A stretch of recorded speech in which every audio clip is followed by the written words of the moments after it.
All right, we ready? We Ready. ready. Welcome to the She Can Say It podcast. This episode, we will be discussing sisterhood. But before we get started, we want to introduce ourselves, tell you a little bit about us. Who want to go first? Lord Jesus. All I can right. go first, but I ain't ready. My name is Tisha Davis. Oh Lord, I don't even know what to say about me. I am a conference planner, events planner, graphic designer, just all kind of things. Grandmother, just doing a whole lot of things. I motivate and inspire women over 50 to get fit and stay fit through exercise and healthy eating and getting adequate sleep and minimizing stress amongst a million other things. And I'm currently a doctoral student. All right, all right. Who's up next? All right. I guess I'll go next. My name is Janelle Dawkins, and I am like Tisha, a lot of things, a mother, a grandmother, a soon to be licensed clinical therapist, a motivational speaker, a certified life coach, um, a business coach. And what else do I do? An extremely creative crafter, designer, a lot of talents, jack of all trades. Um, let's see what else about me. In my spare time, I really don't have none. I study. And what I do is I have shifted. I am now the new owner of the Sensitive Savage Society. And what that is an area that allows women who are sensitive and, who like to experience their emotions and their feelings, but to have that necessity of being a savage sometimes, I kind of help coach them through that to get done what needs to get done. And that could be healing from trauma, that can be going through a divorce, that could be accomplishing your goals, starting a new business, a plethora of things that I do help women with. Wonderful, wonderful. All right, Miss Latrice Bennett up next. Oh, Oh, trees. Like, uh, all right. My name is Latrice Bennett, and I am also a mother of eight, author, a coach, also a behavioral assistant, and an instructional assistant. I'm with children 24 hours out of the day. um, I love what I do. So, and I'm also the owner of Same Face Different Emotions, where we talk about and build our families in a healthy way through the any lines of communication. Basically, talking about anything that people don't want to talk about. Um, but outside of that, I am definitely a lover of Christ and recently a widow. So, and everything else is going to go down in history. Lastly, I'm Erica Burnett, founder of the She Can Say It podcast. I am a certified life coach, entrepreneur, sister, aunt, friend, all that good stuff. I keeps it short. So that's about it for me. And I'm sure as this podcast goes along, you'll find out more about all of us and what's going on in between conversations. So we're gonna get started with the first question which will lead us into, I'm sure, a big discussion, which is about sisterhood. So, what does sisterhood mean to you? And whoever wants to start, head it Well, off. I can go back in time. I don't have any biological sisters. I have two half brothers, and so I grew up basically like an only child. Unbelievable. I grew up as an only child, and so I wanted a sister. And I got a taste of it as a teenager. I think I was 16, and my cousin came to stay with me for the summer. So I kind of got a little taste of the sister thing. But so when I went to college, as a freshman, I joined a sorority, and I thought it was really cool to have all these sisters. So I think for me it means and it doesn't have to be a biological sister, but I think it's somebody who you can confide in, you can talk to, you can do things with, go to the movies, go shopping, go get manicures and go to lunch and things like that. But you can also like tell your deepest, darkest secrets, somebody who's a ride or die for you, who's going, tell you what you need to hear, not sugarcoat things and not just tell you what you want to hear, but really have your back and be there to celebrate your wins and be there to support you when you fall, or even to make sure that you don't fall too far down there. So I think that's kind of what a sister would do. Okay. All right, who's next? I'll go next. Okay. Sisterhood for me is someone showing up when you can't show up for yourself.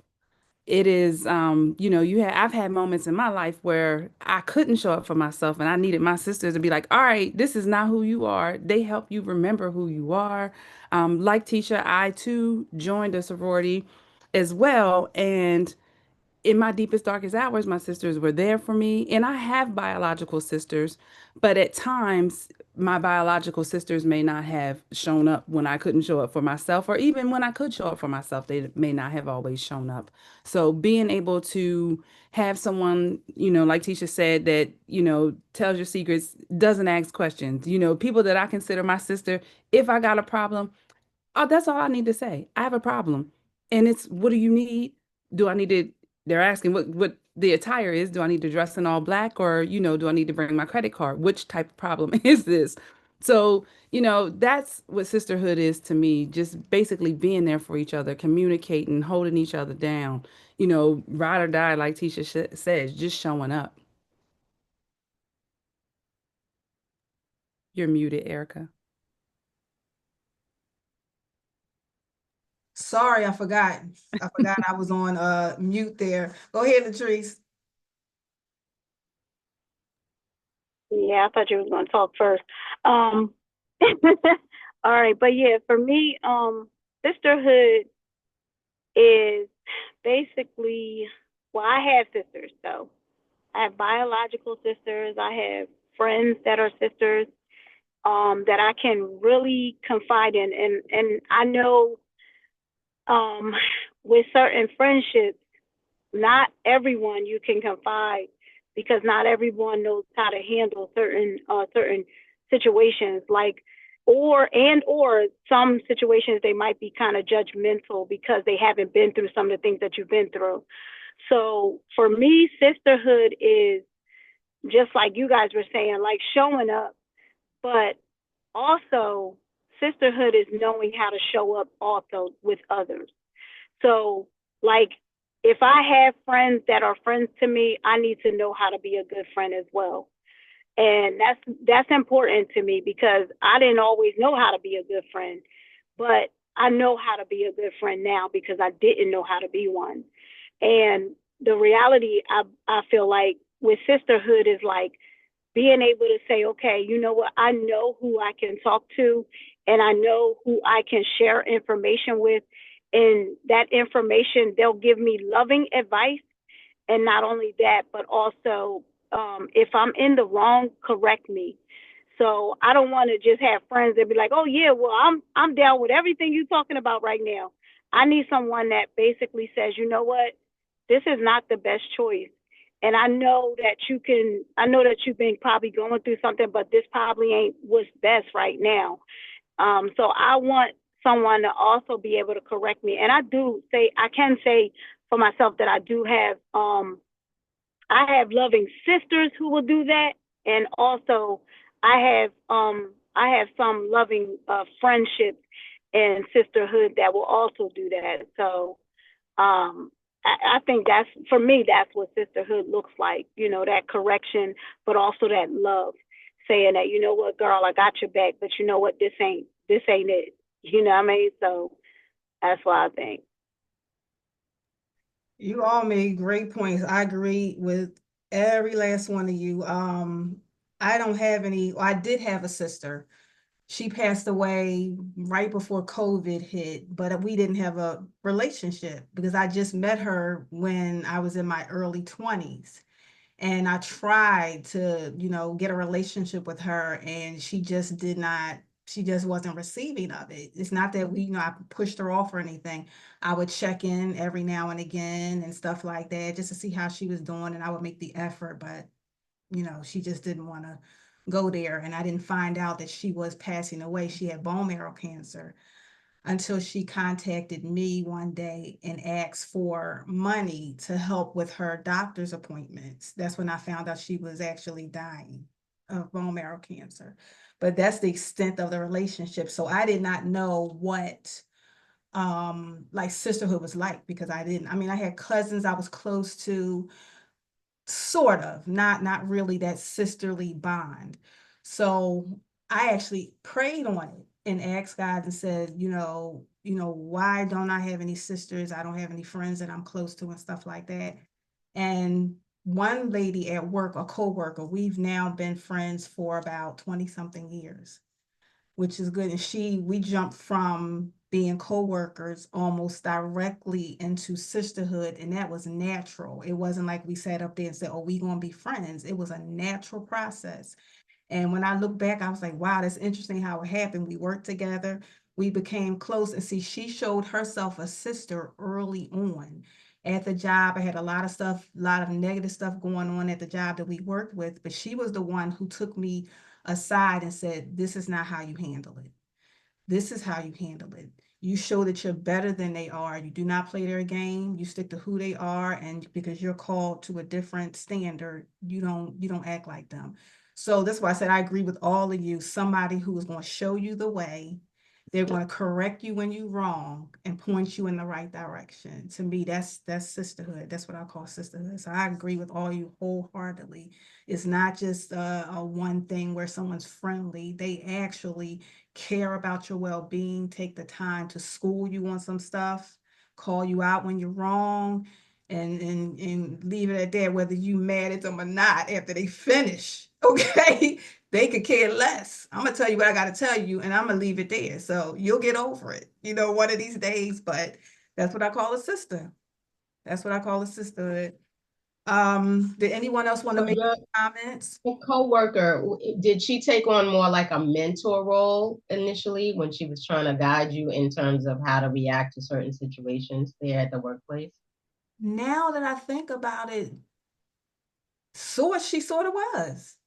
She sort of was like a mentor. Now that I think about that, because she just pulled me aside. It wasn't like she wanted anything. She just pulled me aside and said, this is not the way you do stuff. And she's not, I think she's like maybe 5 years older than I am. But yeah, she was more Mm-hmm. like a mentor. Yeah. Mm-hmm. Now that I think about it, yeah. That's my first experience as having someone as a sister, like being a part of a sisterhood.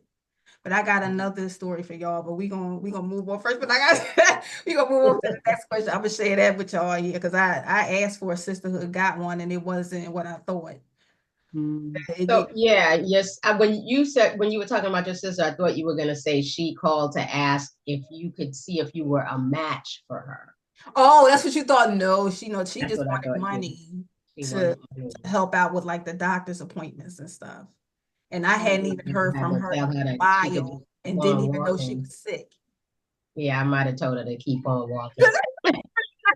I And I might have. said, but wait a minute. I'm sitting up there because because when you think about God, I said, no, you can't. Okay, so I mean, like if I went out of my way trying to reach out and form a relationship, and you refuse a mm. relationship, but you just want a few dollars out of me, that's not a relationship. Oh yeah, I So was on the phone with my mother saying now, because this is not her daughter, this is my father's daughter. right, She right, had the same right. father. I got And I you. was on the phone with my mother and I said, now, this is what's going on, mom. I said, what you think? And she said, I don't know what to tell you. She said, I don't want to tell you what to do. So she said, that's your decision. But I Mhm. think it was my brother who said, you don't give away more money than you can stand to lose if you want to help her. So, Amen. so I It's made not alone. a nice little, I settled on a nice little amount and said, that's all I can do for you. That was the end of that. I mean, I didn't, as a human being, she was going through that. But you still did it. I had I had some empathy. Of course, I had a lot of empathy, even though we weren't close. Right. Only imagine what it takes for somebody to come and ask somebody they're not close to help them. So I thought about that, but then you have people who don't care. They just it depends. look at Jesus. She like they just. I grew up in the Bronx, so it's easy for Yeah. people to ask for money. It's real easy. Real easy for some people. You absolutely right. Absolutely right. But yeah, I tell you. Like, sir, I think like you still exerted your generosity even if you wasn't close to her. Because, like at the end of the day, we give to strangers all day. Yes. And, you don't even know those people, but you're still willing to, I guess, you know what, sometimes it's almost a test to see what you will do, even if you don't know a person. Right. So, I guess, generosity is the main thing. Like, don't give begrudgingly. Don't give out of the concept, oh, I'm obligated to give just because you and I are sisters. But I'm going to give from my heart. And what I give to you, this is what I have, and this is what I can extend to you. But you still gave. I think that was what it was. You gave. So good point, Latrice. I never even thought about that. That's a good point. Because we do give to people all day. I give to people out on stuff like that. I give yeah. So you're absolutely right. I never even thought about that. Yeah. Yeah. Does anybody else have any other comments before I move on to the next question? I lost my thought, but go ahead. She lost it. Okay, we talked about we talked about the benefits of sisterhood, but there's also a lot of cons. We talked about the pros, but there's a lot of cons. Sisters, there's a lot of sisters that don't get along. So it could be a church family, it could be a sorors. Not everybody gets along, not everybody likes everybody. Sometimes you got to pull people to the side. Sometimes you got to hold it in because somebody was rude to you, and I've done it. Or I really to sadden me, I cut people off that don't even know they've been cut off. Like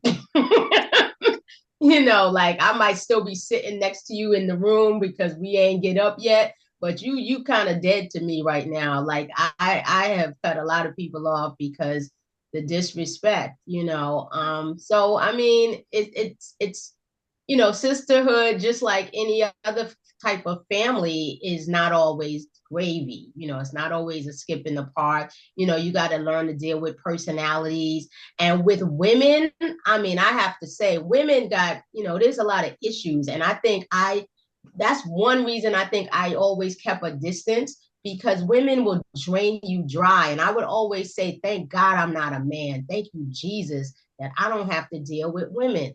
Because I mean, for real, women are really, emotional. They, we change our minds. We, how we were yesterday, we may not be that way today. The same temperament that you had yesterday doesn't work today. I got an attitude. I'm snippy. It's a lot of things. And, even like, I'm not like a shopper, and sometimes if women like what they like, so they may want to, let's go to the mall and hang out. Well, that's not hanging out for me. I don't want to be at the mall for hours. That's for me. But that's a torturous day for me. But I'm sorry not to cut you off, but don't you know what friends you can do that with? Like I have that one friend that be like, oh, I know she down. Like, so for instance, I'll give you a good example. I'm a beach person, and I know I got, excuse me, I got two friends that I can call, and no matter how late we stay up, 6:30, 7 o'clock, before that sun, really hits, we out there on that beach. And I can't, if we're on a group trip, I can't call everybody. I just know I need to let them sleep. But that girl, come on, get up. It's time to go to the beach. She's going. So same with them all. You know who you can do it with. You know who you can do what with, right? You know who's down to run to the concerts, who's down for whatever, different types of activities. Not everybody wants to go to the gym. Some people, it's like telling them they go into their grave. I'd be like, what is the problem? I'd be like, oh, you want to come to Zumba? You want to come to the gym? They'd be like, the gym? Yeah, I think I'll wait. And I'm like, I'm only gonna ask you. I'm not asking you again. They'd be like, oh, maybe another time. And I'm like, your window has closed because I'm not ever asking you again. Yeah. Never ever. Like, you'll be dead waiting for me to ask you again. Like, because I don't need you to go that bad. But she said, I was just asking, I was being polite, thinking you wanted to go, but since you don't, move on to the It next ain't gonna person. help me by you in there. Next. Okay. Oh man, listen, Next they said up. it's time for you to go to the it's time, just like Letitia said, it's time for you to go to the gym. Girl, I'd be like, y'all better not call me early in the morning. Right. You better not. That I told my girlfriends know from the gate. We not even gonna call Ching because she not going. I tell them every time they call me, I run up and down my steps every single day. That's enough for me because I don't get home till like 9, 10 o'clock every day. Like, no, I'm not going to a gym. I'm sorry, I'm not doing that. Now, in the summertime, what I do is because I'm not working in the summer the way that I work in the school system, like in the school, I will walk around the track three times out of the week. But outside of that, no, I'm not going to no gym. I'm not wasting my money at no gym. Like I got nature. That's what I tell them. I got nature. Don't ask me if you're not giving me a buddy pass. I'm not coming. If it ain't free. I'm not coming. So I know like, that's right. I ain't no gym person either. I'm not doing it. I'm not. I wasted so much money over the years getting a gym I've wasted membership money too. and go like once every 2 weeks. I'm not doing it. Like Latrice said, I'm up and down That's the because steps you ain't in the right gym all day long. You ain't on the right one. No, that ain't it. But you know what it is? I need a coach. Yeah, that's what it is. I need somebody who's going to get in my face and say, all right, drop them, do 10. Drop them, do 10. That sort of thing. If I don't have that, I'm walking around the gym floor like I have no clue as to what I'm supposed to be doing. What to do, right? So, but see, that's why you didn't join the right gym. I just joined one, and that's what I get. I joined Urge, and they have classes. So I go to the classes, and like the boot camp, that's what they tell you. Go get on there for 10 minutes, come back, do the ropes, and they timing you, and they telling you what to do. That's what I needed, and that's why I'm excited about going. I need that, but you went and didn't know what to do, then I would just get on a treadmill all the time. Right. You only got about 30 days for me to do that. Like you can get in my face for about 30 days. After that, I'm done. So I can pay for 30 days. Yep. That's it. Had 30 days. That's it. And it's so you got one day to get in my face and say something to me. Latrice said one day, and don't be raising your voice. Okay. And you better be nice when you do. Right, you better be nice. Right. Yeah, no. You got 30 days to talk to me crazy because I gotta go. But after that, I'm done. Ain't that so? So look like Tisha the only one that could stand there going to the gym on a constant basis because otherwise we can't. December. I like it. I like classes. I like going to the classes. Tisha, you need to be one of the coaches in there because if you the coaches and listen, we do it outside, we good. But other than that, She said if we do it outside. I will be outside. Give me like 2-3 more weeks when the weather breaks. That's what I said. I'm outside with it. I ain't into it. Yeah, I like walking outside as well. But I do. I like the classes as well. Like I'm taking boxing. I'm taking boot camp. I'm doing step. I like the classes. I do like the class that I do want to take. It is called it's some bungee, like you get in get in a bungee thing. Yes. I do want to take that class. Now, anything else, like, oh my goodness, they have like where you get on the bicycles and you do like they had a gospel one too, where you get on the bikes and y'all just be like moving really fast on the bikes and then standing up, and they be doing all types of stuff. But I did see that one. I did like that, and I like the bungee one. But those are the only 2 classes like I can really think of, like really wanting to do.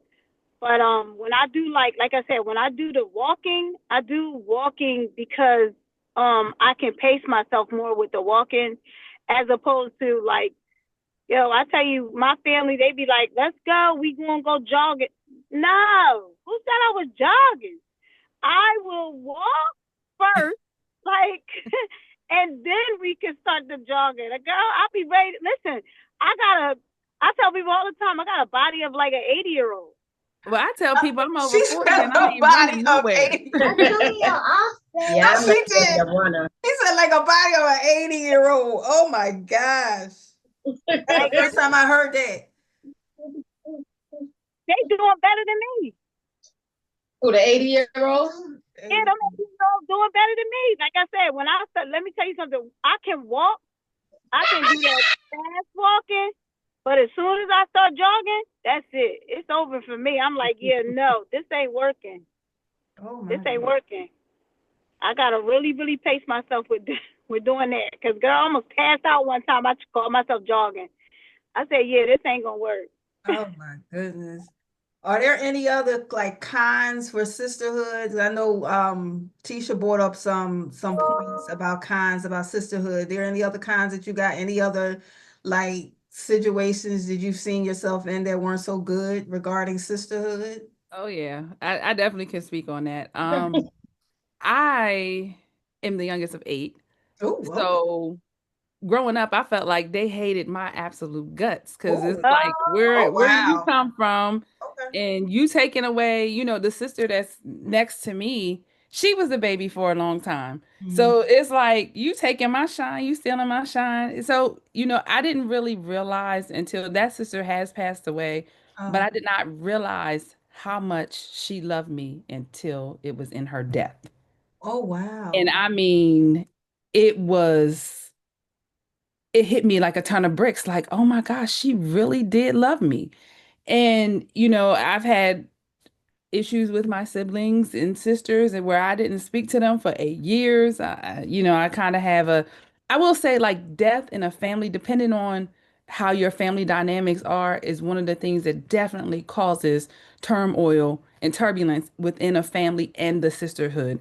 And every time that I've really had disagreements and knockdowns or, whatever with my sisters, it is because of a death in the family. And, I can speak freely and say that I am kind of experiencing some difficulties with my sisters now since my mom has passed.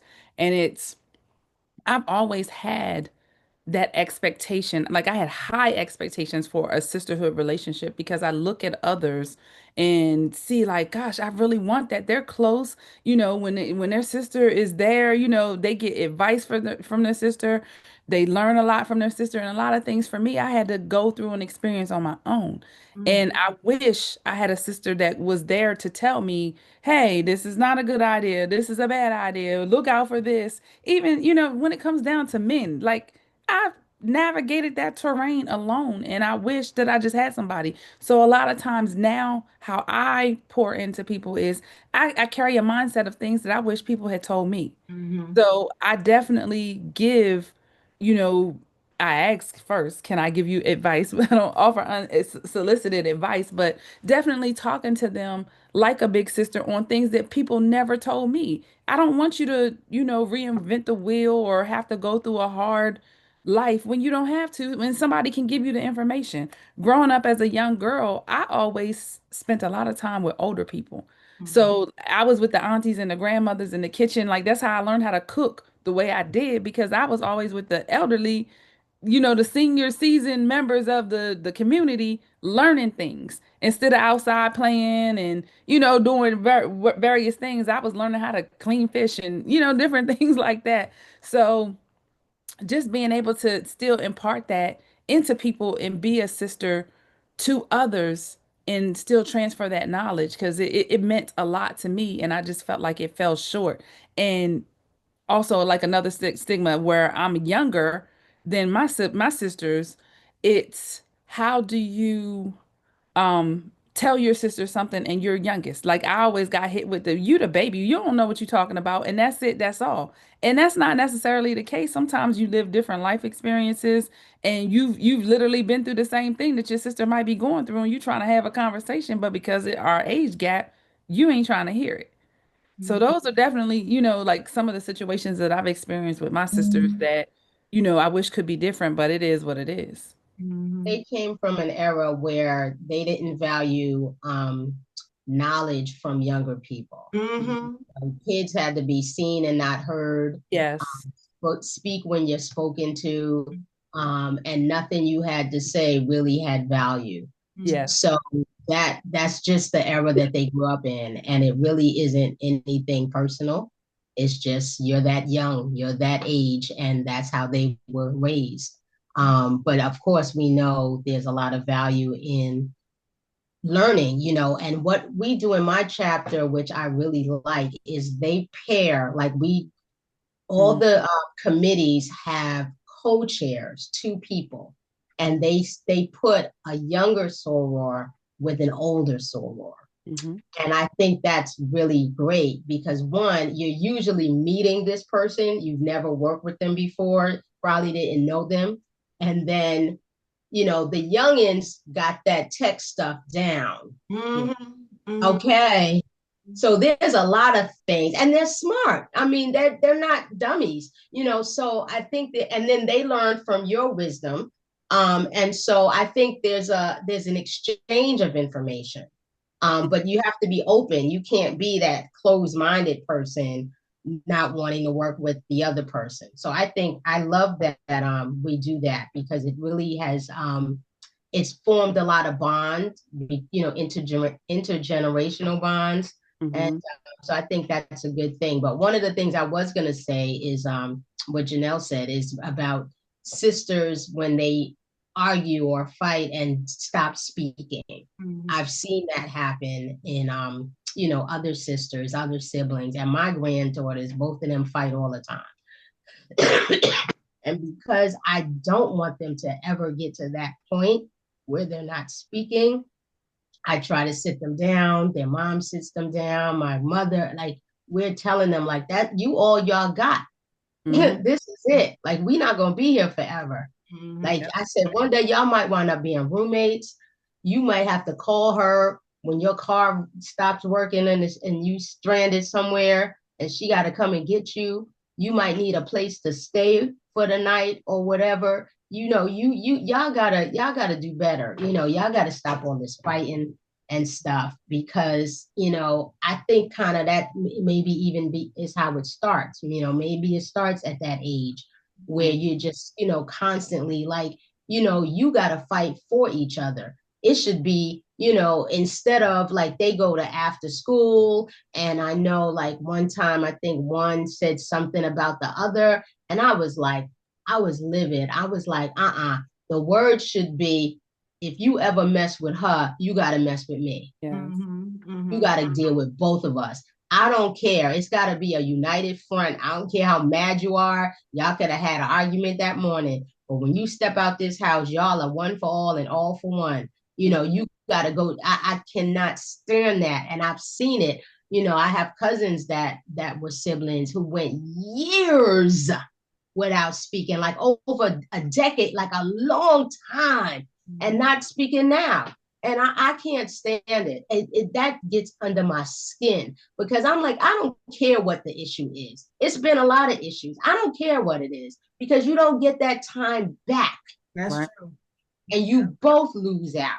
And it's uncomfortable for everybody because Yes. it's uncomfortable for the mom, it's uncomfortable for the other siblings, it's uncomfortable for their children. They're against the other and they want to just be cousins.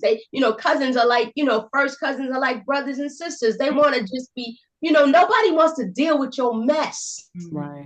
Your mess is seeping and destroying the rest of the family. It's like grapes when they start, get them grapes out of there because it's gonna start going down to the rest of them. Like I can't stand it. I really cannot. And I didn't experience it because I don't have a biological sister, so I can't. It's hard to say, that you wouldn't have done that because who knows? Maybe I would have but I'll never know because I don't have a biological sister. But it bothers me when family members, when mother and daughter are not speaking or people ain't speaking to their family. That bothers me. Mhm. Yeah. That maybe even a distant cousin, but not like a sibling or a parent or a child. Like It you bothers do that. Yeah. it bothers me every day. And, Yeah. at the end of the day, I had to say I have more tools to cope with it. And, I've even extended the olive branch and tried to, hey, what's this? What's that? And, let things go. And it's Right. still, Yeah, it it's a just, mindset. It's like talking to a wall. yeah, Yeah. it has to be when they're ready. When Yeah, they're Yeah, ready, yeah. like You can't do it by yourself. Can't right? I'm force it. glad You I'm definitely glad can't y'all force it. said that.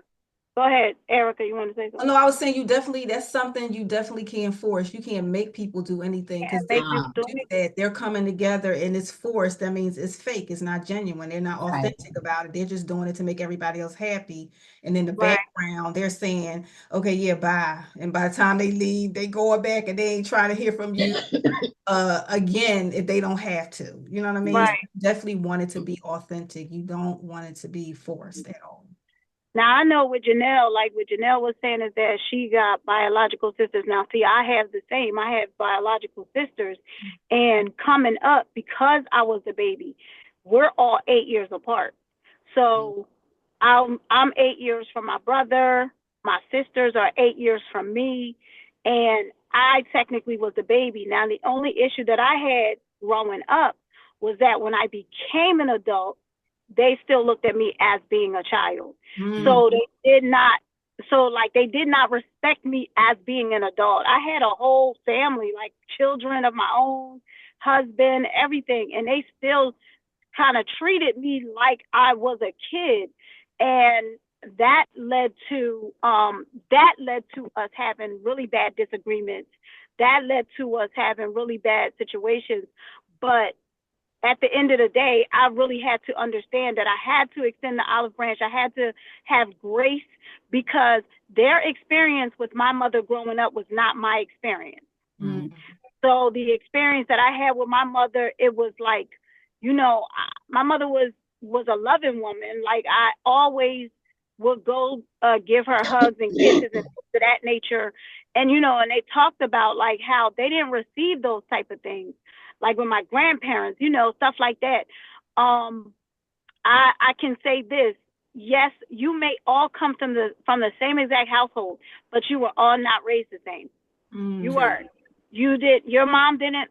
She loved you, but she did not raise. She did not love. She loved you, but she did not raise you the way that she probably raised your 10-year-old, or if you were 12 and then you had a sibling that was younger, she didn't raise y'all the same way.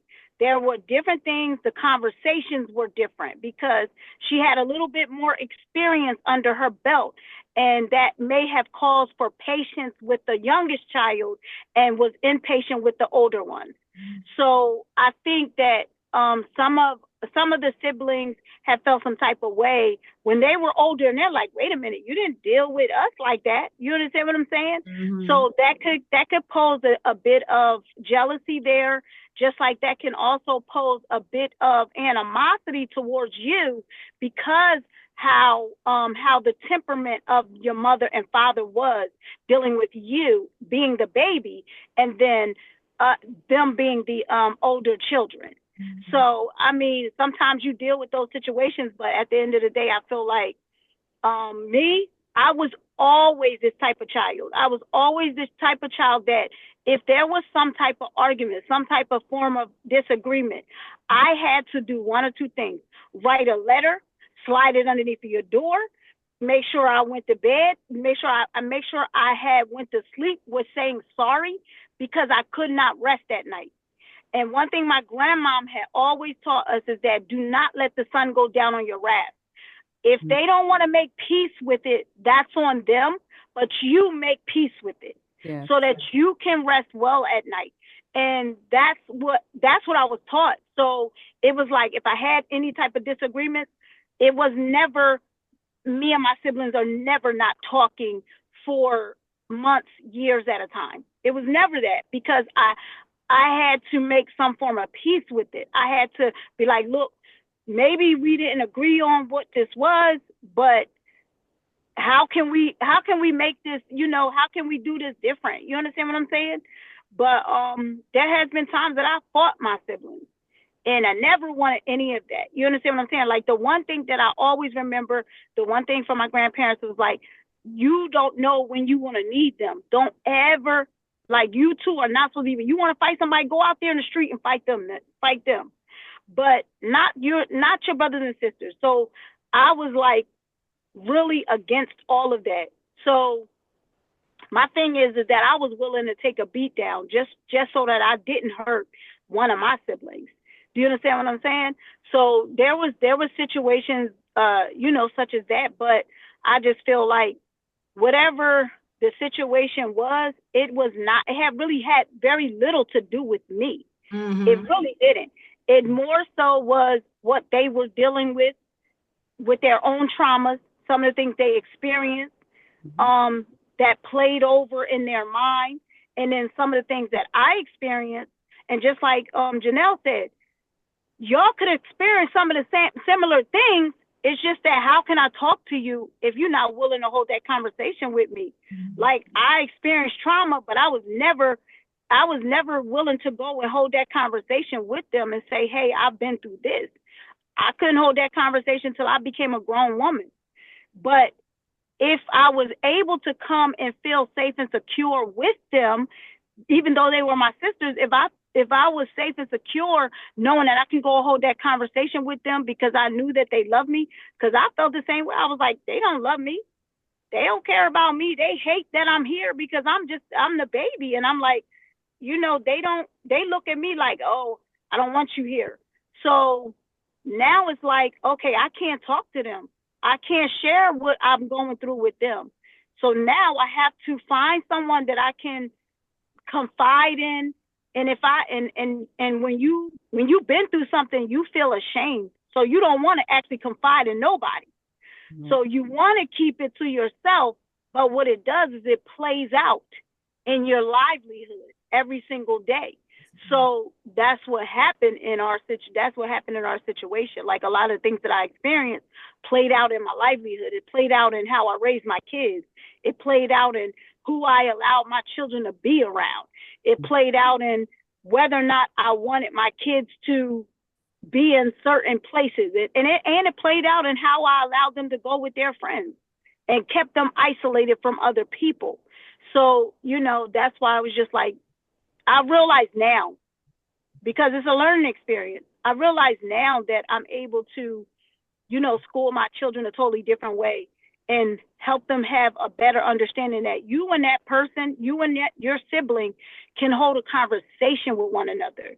That's why it's very important for y'all to reiterate that you do love each other.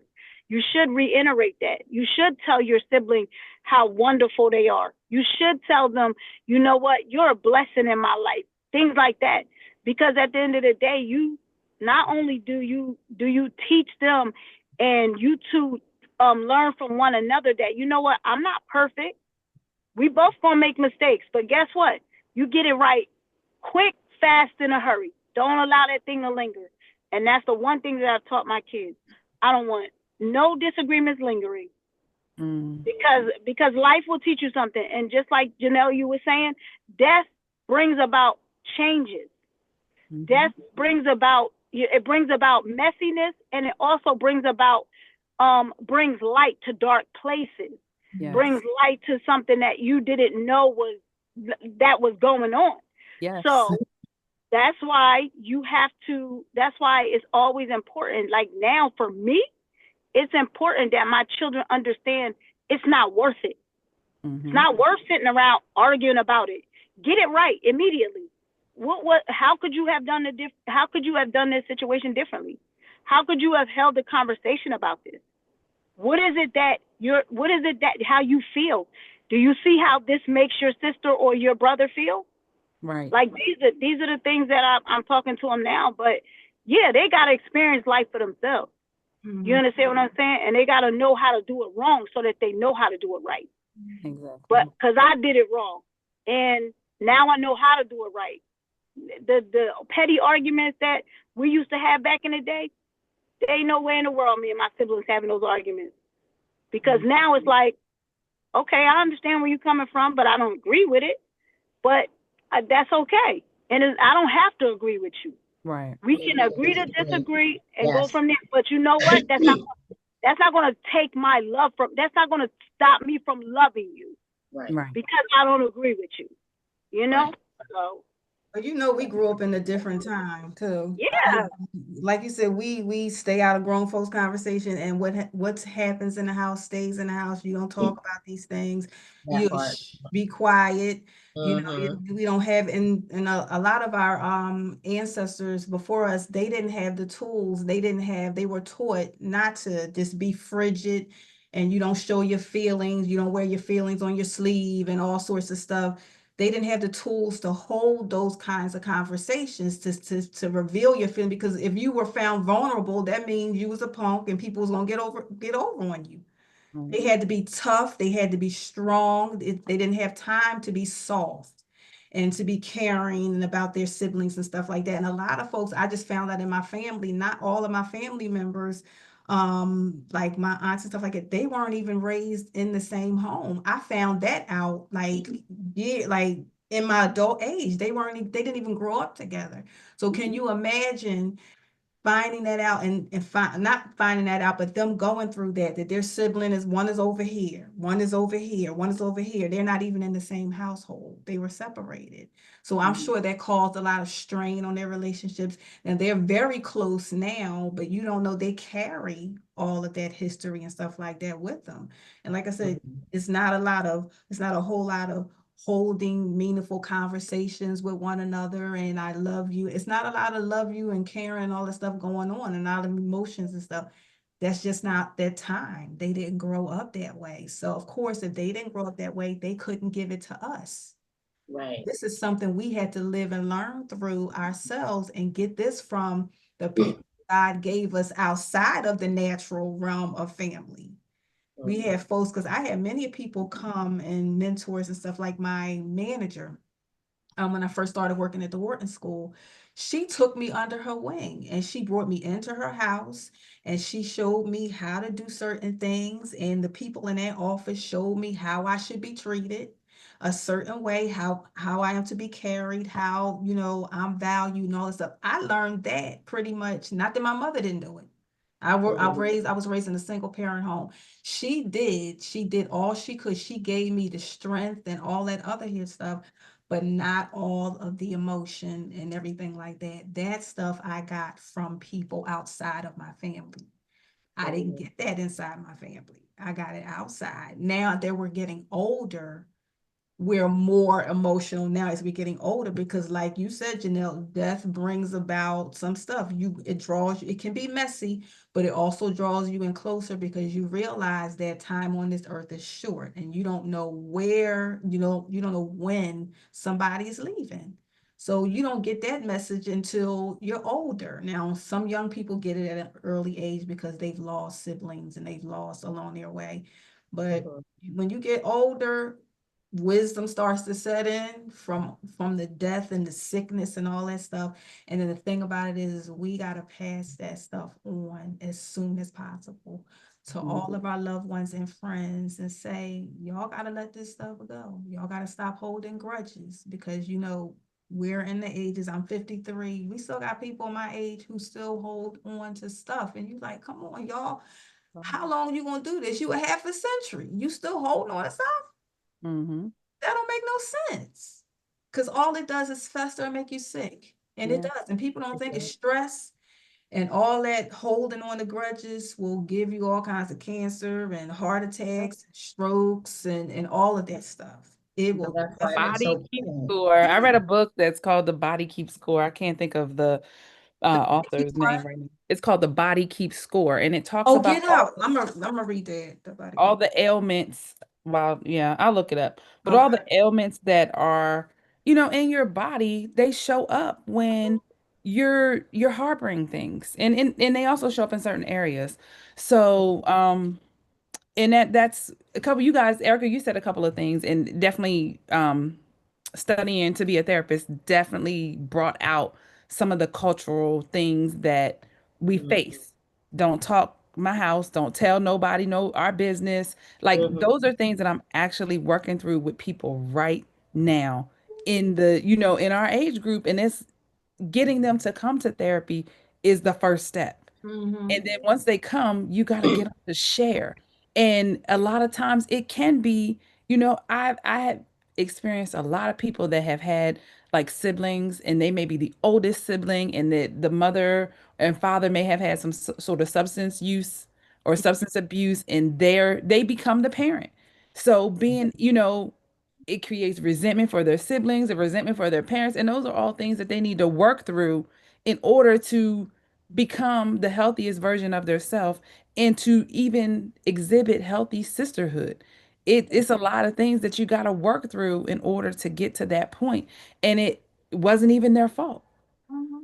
Right. So, just being able to, and so I always try to make sure the techniques and skills that I'm teaching others to use, I try to apply to my life, but it also adds a certain realness to it because I can identify with somebody who don't speak to their siblings, and don't want to speak to their siblings or, have that rift that's actually bothering them, or that's somebody that doesn't know what sisterhood is. And one of the questions when I joined the sorority, they were like, you the youngest of eight, you got four sisters. Why would you want to join a sorority to just deal with more heartache and headache with sisters? And it wasn't necessarily that all the time.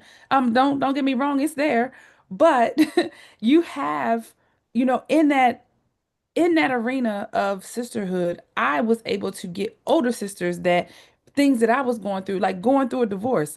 The first people that I went to was people that I knew who were divorced. So I could ask them, how did you navigate this? What happens here? What does this mean? How should I handle this? And that occurred in my sorority. Those were my sisters. Whenever I moved to a different location, those were the first people that I looked for because I knew they wasn't going to turn me around. Um, when my daughter was doing an internship in a whole nother state, whole nother city. I got on our Facebook group chat and was like, hey, who's here? My daughter's coming. And they scooped her right on in and made sure she was okay, made sure she had a place to stay, made sure she navigated the area, she settled in pretty good. So those were, prime examples. And that's the same, I belong to a couple of organizations and kids that are in the Baltimore area, they're coming to school in Baltimore and they in New York. One of my sisters in New York, her daughter had a baby and she in New York, she can't get here. So how can I help her to, navigate what she needed with her daughter? And I love kids. I'm a babysit. They just got to go home. So, that's where I can step in at and help because we become the extended family. And what I've learned over time, sisters that are not biologically, related to you by blood, they don't always look like you. Because at first I needed people to look like me. I wasn't receiving things from people that didn't look like me because I'm like, oh, that's not sisterhood. But when I tell you, I have experienced some of the greatest sisterhood from people that don't even look like me, it's amazing. And, that's what I try to tell the, younger generation is that, you got to keep your options open and this is an old saying, but call a spade a spade. Let us see what it is for Mhm. what it is. Like Erica, I had a similar situation with a coworker at work, and she was over a program that I was in, and we had to do like this evaluation, and she's talking to me and she's telling me, and it wasn't like she said anything harsh or hard to me, but at the end of the evaluation, she said, Janelle, I need to tell you something. And I was like, okay. And she said, I need you to be kind to yourself. And I was like, wow. Mhm. And y'all, this lady don't look nothing like me. I swore we didn't have anything in common, but she could see me. Mhm. And it presented at its right moment when I needed to hear that. And just being able to have the mentorship that I received from her, and she doesn't look like me. Whereas it's people that look like me that I expected the mentorship from, I did not get. They Mhm. didn't want to see me climb that ladder. It Mhm. was a ladder, and it's not to derail you from your path. It is to let's come along together type of situation. And it was not that. It was somebody that did not look like me.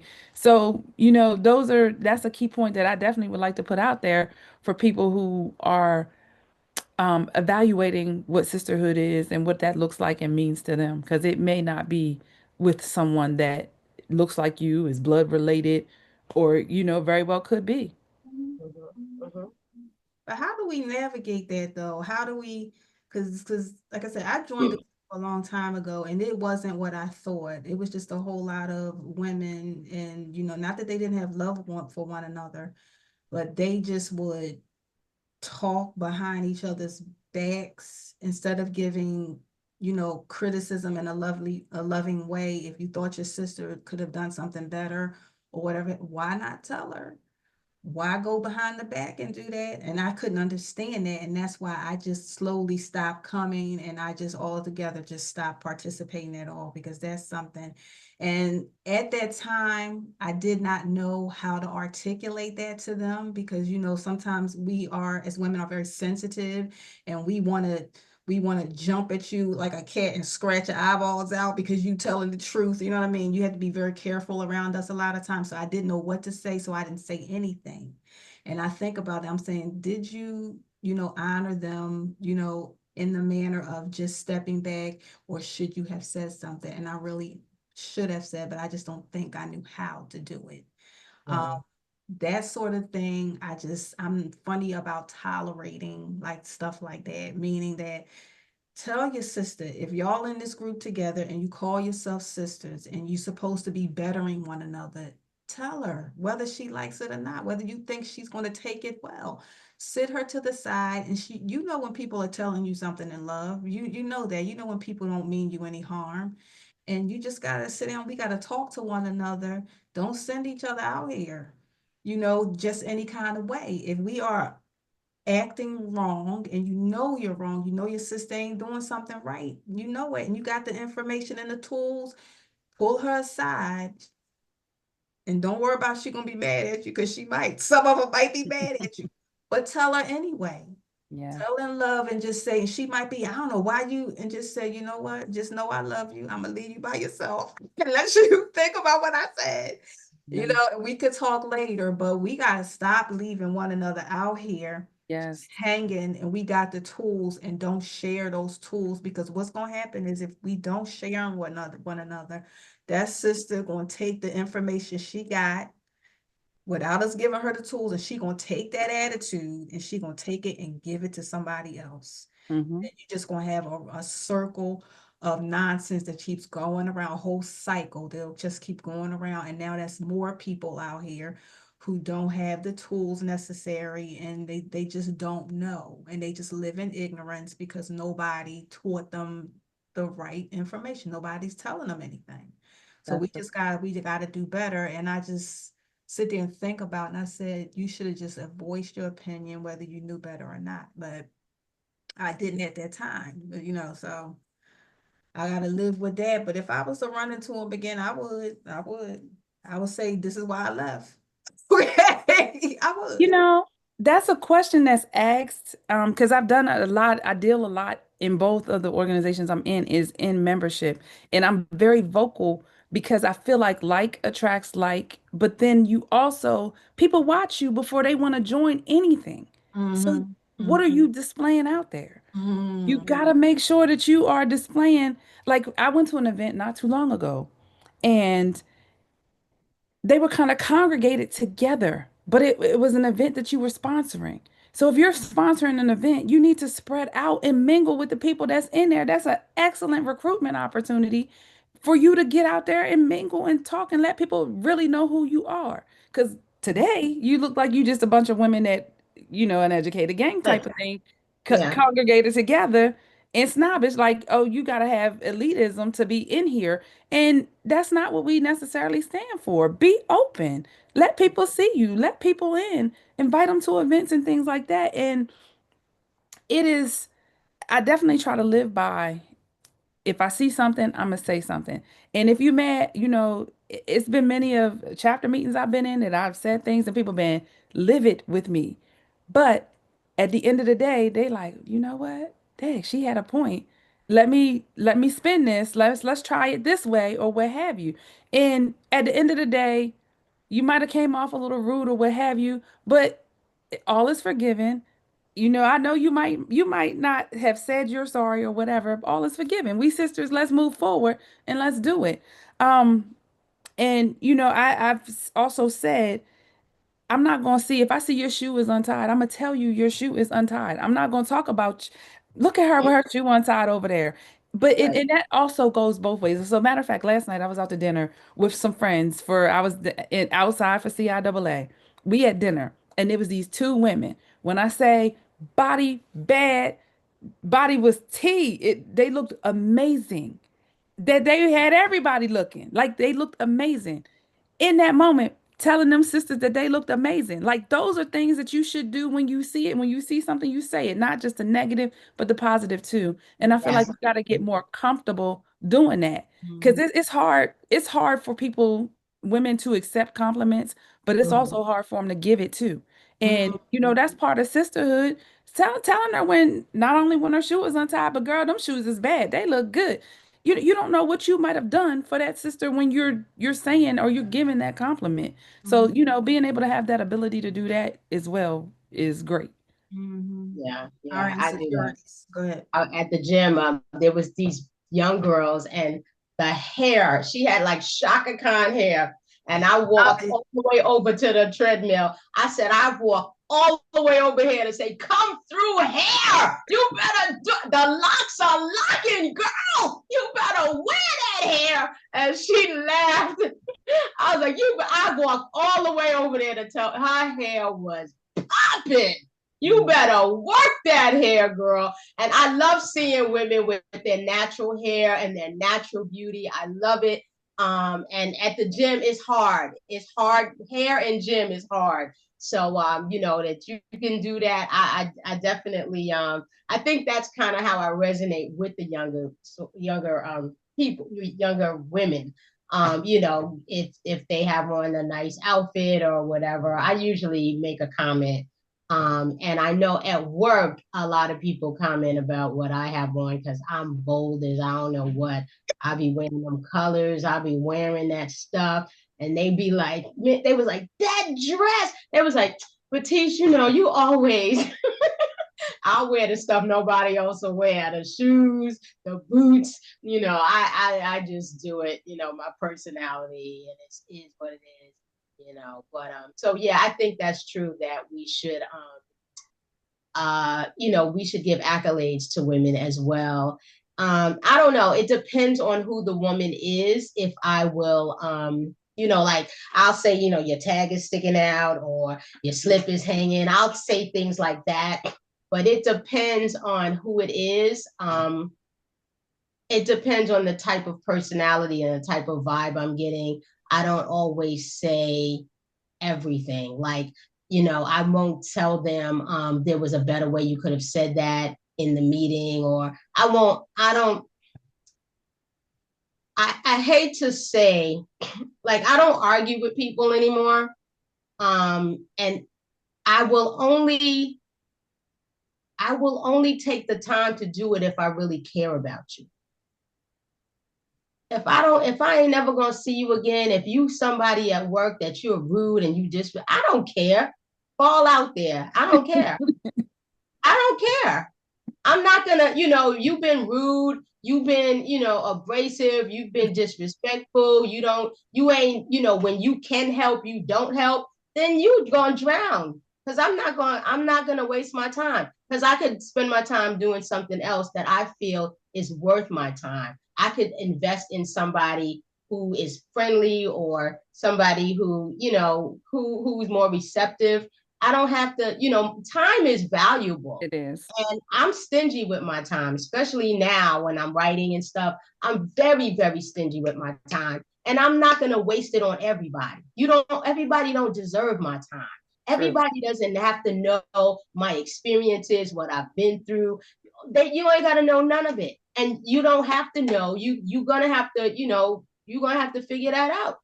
And there's many, many times that I sit there and I'll be like, and I shut my mouth.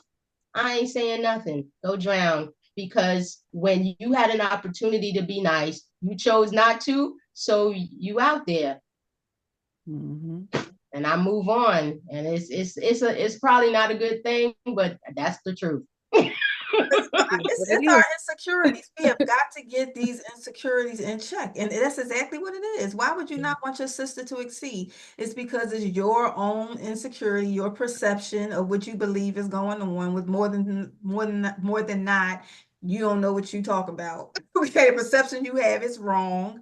That's why you think the way you think. We just got to get out of that. Not every sister that is gunning for your job, is Right. gunning for your husband, is gunning for the number 1 best-selling whatever you got going on. Everybody is not like that, but I think we've had so many, I think, bad experiences with one another.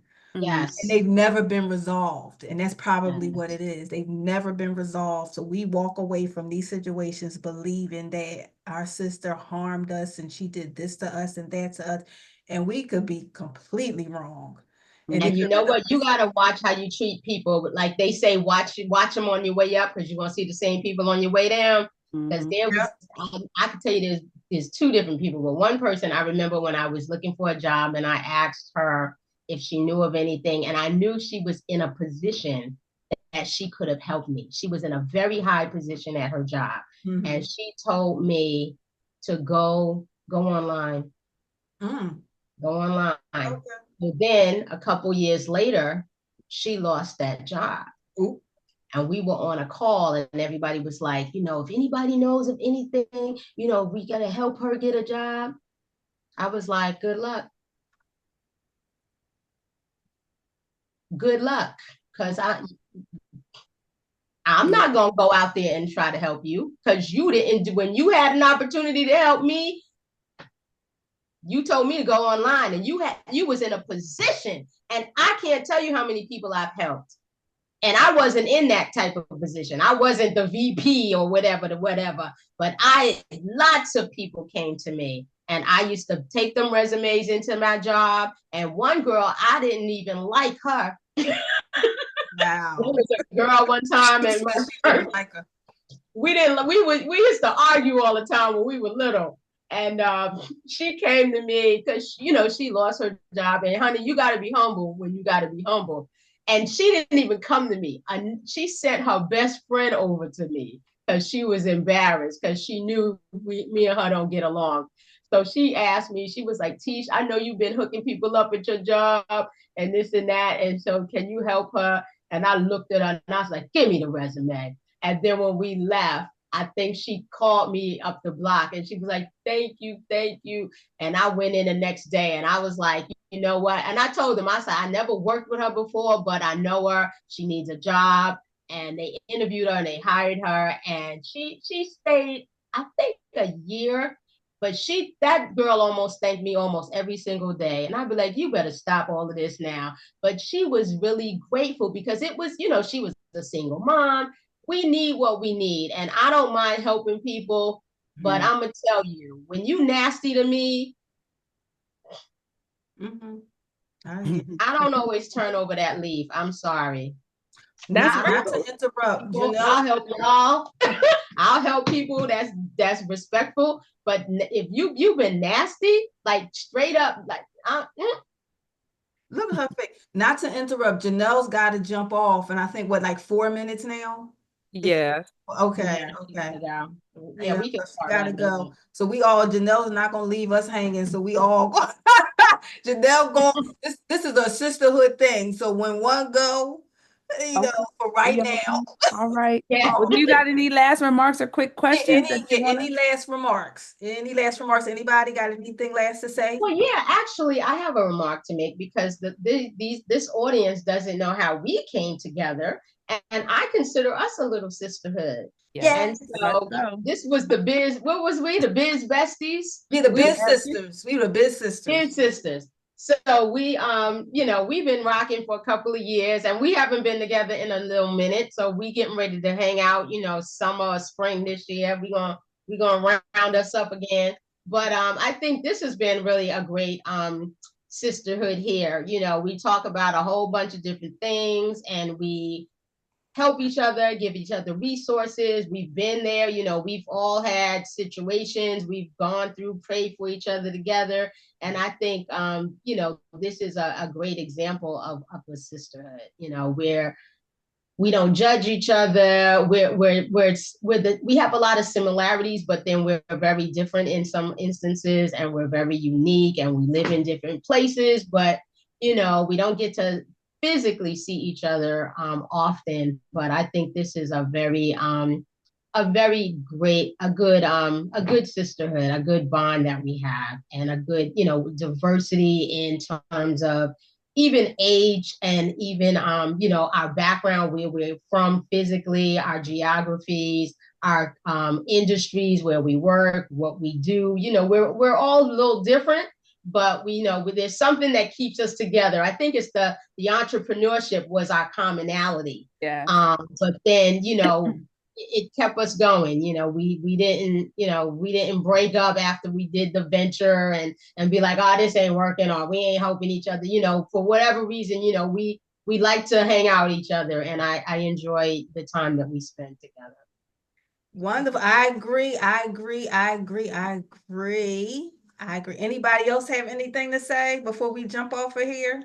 No, hopefully, you know, everybody kind of gets a gist. This is our first podcast, so I know it's so much more to come. We gel well together. We have great conversations, and I welcome you guys in to just experience us and learn and gain knowledge from us. Wonderful. How about you, Latrice? Any final comments, lady? No. Oh, okay.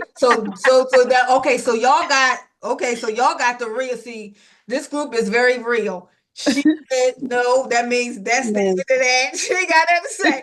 Very short to the point. We are Yeah, all no, 'cause we you are know, all y'all authentic know people. y'all know I can talk, and Yeah. and Janelle gotta go. So yes, no, I don't have no comments. I am gonna say this. Yes, we do gel well. Yes, we did develop a friendship based off us all having our own entrepreneurship and having our own businesses and things of that nature. But that friendship has developed into something way greater than just us having businesses together.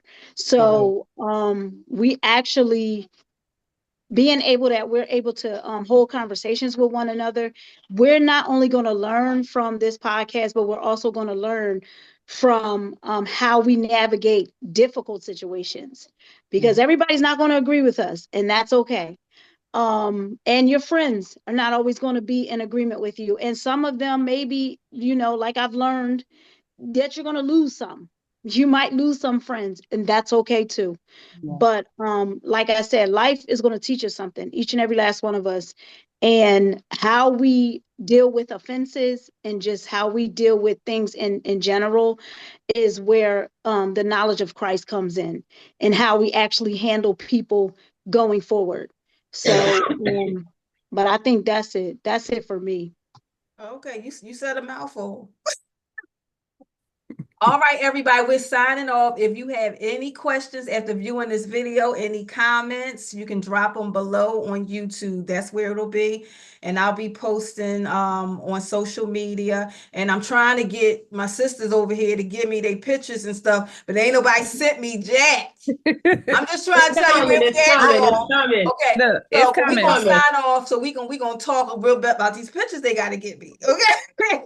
So we signing off now. Hope you enjoyed the video. Hope you took some nuggets from it, and we'll be seeing you soon. Thank you for stopping by. Bye. Good night, all. Right.